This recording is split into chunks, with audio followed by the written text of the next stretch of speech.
What is going on, guys? Max here. We got Christian and Reed here in the boat. We're gonna do a little bit of smallmouth fishing here.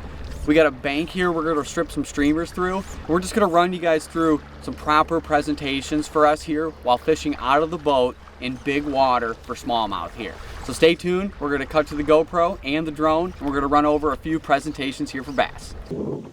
Now, the most important rule when streamer fishing from the boat is that we're gonna be fishing perpendicular to quartering down below the boat.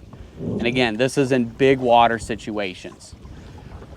My oar here is going to be our perpendicular angle.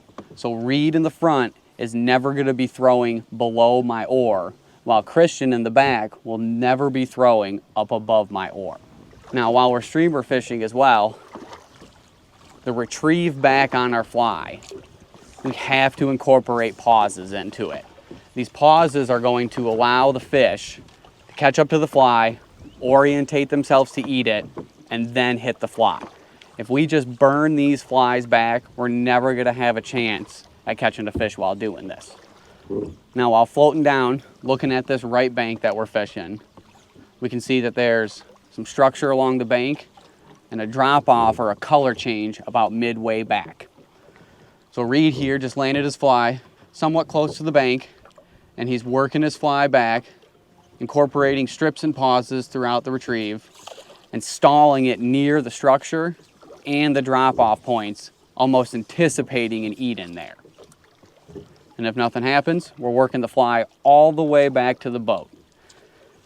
As some of the more popular guys say, the #1 fatality in streamer fishing is people always rush to make another cast and never fish the cast they just made. Now, one of the final tips that we could say for streamer fishing for smallies from the boat here is one thing we notice on guide trips is people have a tendency to not follow the fly line. Did you move one? Yeah. See, there we go.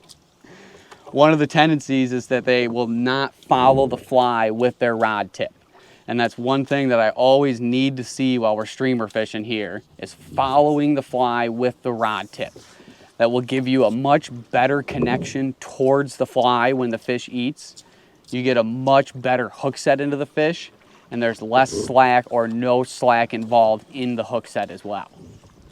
Now, if anybody has any questions about fishing from a boat, streamer fishing for smallmouth, or anything else involving our bass fisheries, give us a call at Werkman Outfitters or visit our fly shop here in Ada, Michigan.